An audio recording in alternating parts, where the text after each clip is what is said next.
You know how if you watch Nickelodeon enough times, all the Nicktoons seem to get darker and darker in a way.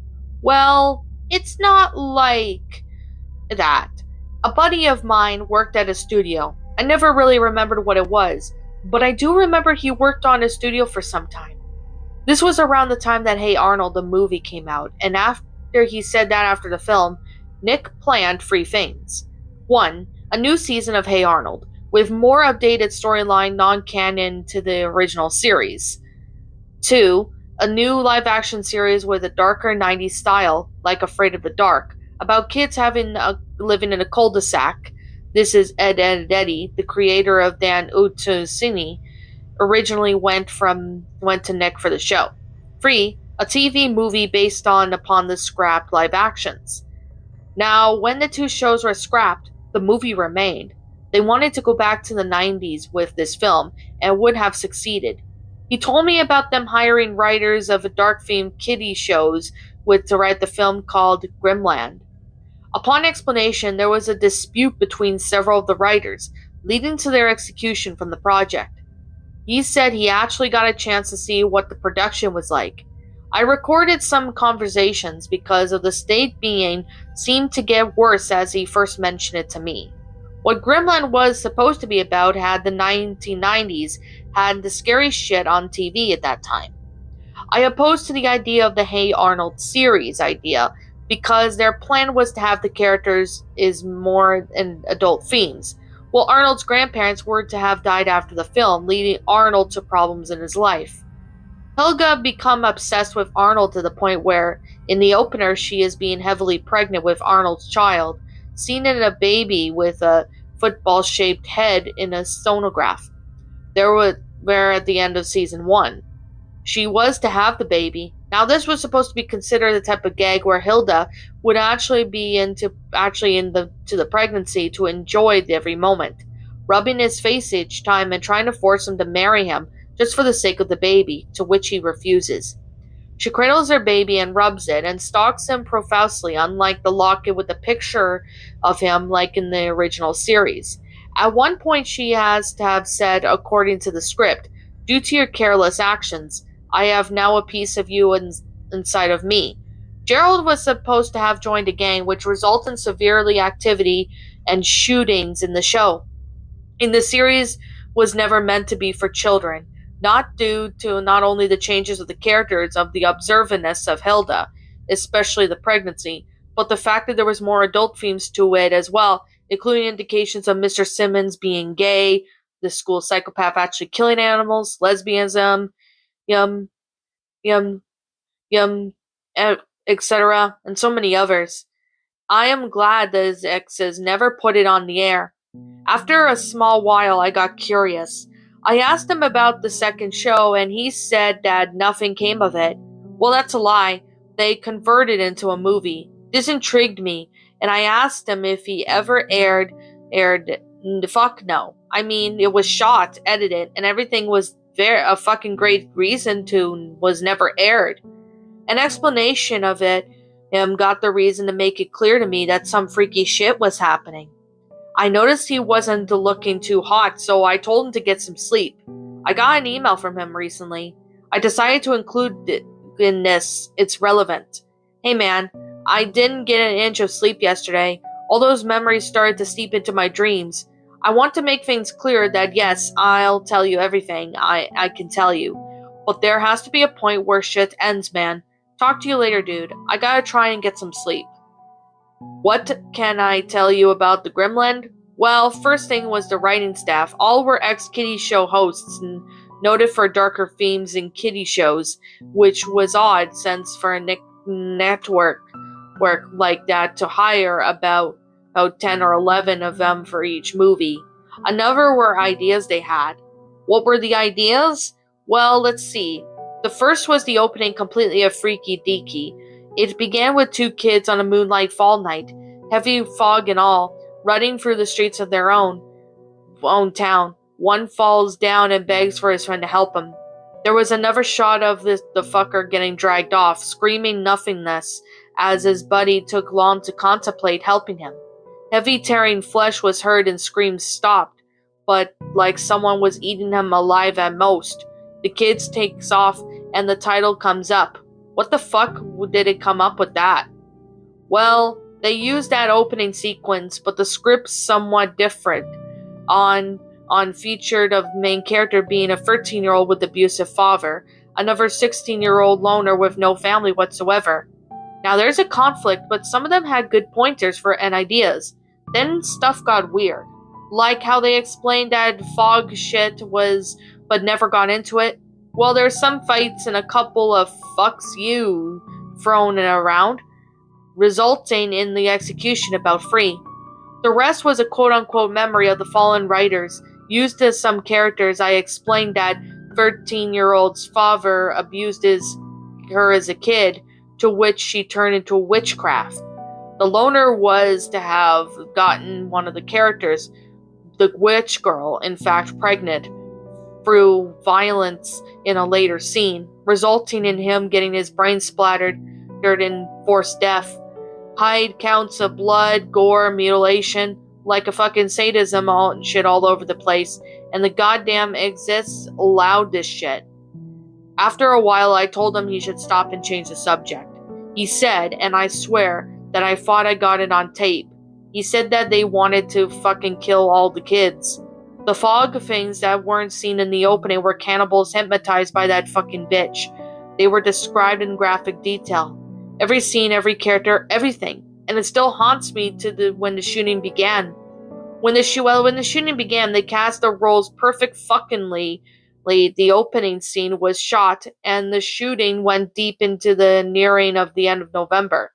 Production was a horror show. I mean, graphic shit. But you want to know what's the freakiest? They shot a scene where the witch girl, age 6, is forced to watch her father stripped naked and violate her. They basically shot a NSFW scene for a Nickelodeon film. The execs heard and they immediately said that it wasn't going to be used. This pissed off the director and he wanted revenge. He had them shoot the graphics shit, man, and all the deaths described I thought the worst. But they were seen. They were so horrifying. I actually threw up. I quit and left the place. That was about a couple months ago. When I asked him about the footage, he said, "It's probably in the archives somewhere. God rest their souls." But one thing he remembers is forced death scene.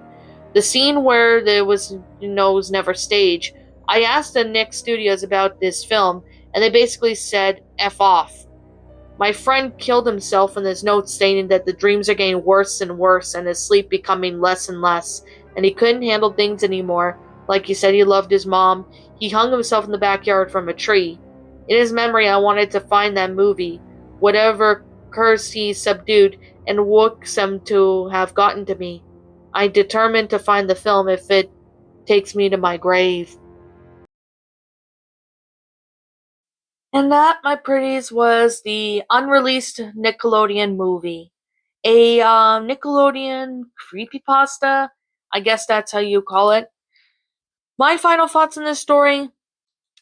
There's a lot of reasons that I do definitely have to say that I did not really care for this story that much. Well, I do remember hearing Steel Donut Collective narrate this, and I remember Smash Brawl Gamer narrated this at one point. And this movie, this creepypasta was not really that good. I'm definitely going to be brutally honest when I say this right now. This story was not that good. I mean, the concept of it seems, decently done. Like, that the fact that the show basically, basically they were making like a new, you know, Nickelodeon movie that was supposed to be dark and stuff. I really do like the concept, but I do have a problem with this. I do have a problem with, Grimmland being, a concept where a female character, which is a witch, got violated. I'm not going to say what it is, but yeah. I'm just going to say that it's just it just was there for shock. That's literally all it is. It's, I mean, some of the stuff I did not say because of how graphic it is, and some of it not being ad friendly. I'm definitely going to say that right now. This story I got from the Wayback Machine. So that's exactly where I got it from, was the Wayback Machine. And no, I'm not going to link the story because of how graphic the story was. Like, it's not as graphic as Sweet Apple Massacre, but it does mentions of, subject matters that, yeah, I'm definitely going to say there's a lot of subject matters regarding in this story that really, it just didn't work with this story. I just don't understand why it didn't work. Like, just didn't work for the story, and I think it's just there for the sake of being there for shock, and that's literally just something I saw and I was like, what? Like, oh my god. I mean, the grammar was half decently done. Like, it was decent. I definitely do have to say the grammar was decent, but the story was just not really that great. I'm being brutally honest when I see this. So, yeah, I definitely do have to say that it's just,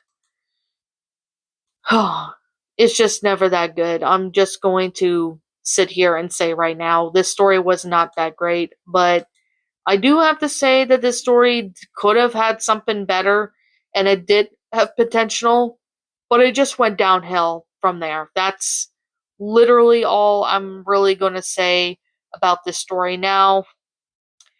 Yeah, I mean, when I first saw this story, I was like, oh my god. Like, that's literally was me. I was like, what the actual hell did I just sit there and read? Like, oh, oh my god. This story was just, it just went from 1 to 100 really quickly, and they just put unnecessary stuff just for shock. Like, there's a lot of unnecessary usage of certain subject matters that were in this story, and it just didn't work with the story. I get that they wanted to, Nickelodeon wanted to do some more darker themes, and that is true. They have done that in the past. But I doubt they would go that far, in my opinion. I doubt they would go that far. As mentions of, characters getting violated in many ways and stuff like that. Yeah, I definitely do have to say I can't see Nickelodeon do anything like that. I'm just gonna be brutally honest. I can't see Nickelodeon sitting there and doing that, but yeah, that's just literally something I'm saying right now about it, but like I said, I really just don't understand why this story just went from 1 to 100. I mean, it's not good in a sense, but there are some good stuff I had to say about. So, anyways, I don't know who the original author of this story is, so I'm gonna leave it as anonymous for now. If I do find out who the original author for this story is, I'll be sure to give him proper credit. But yeah, anyways, yeah, this is on the Wayback Machine. I was able to find this story, and I finally did. And yeah, this story was not really that great. I mean, it's not terrible, like not Sweet Apple Massacre terrible, but it is not the greatest. I definitely do have to say. I've seen other stories that were half decently good, but yeah, this story just wasn't really the best, at least to my knowledge. Anyways, like I'm always gonna say, and like I always continue to say, this is just simply my own personal opinion, and if you happen to disagree with it, that's perfectly fine too. We're all entitled to our own opinions in regards to these creepypastas. This is just simply my own personal thoughts. I'm gonna give this story a 4 out of 10. While I do like the concept of it being dark in that, but unnecessary mentions of certain subject matters that I did not say and will not say what they are, and I just find them really unnecessary, and they just didn't really fit with the story very well. I just didn't find it that it fits the story.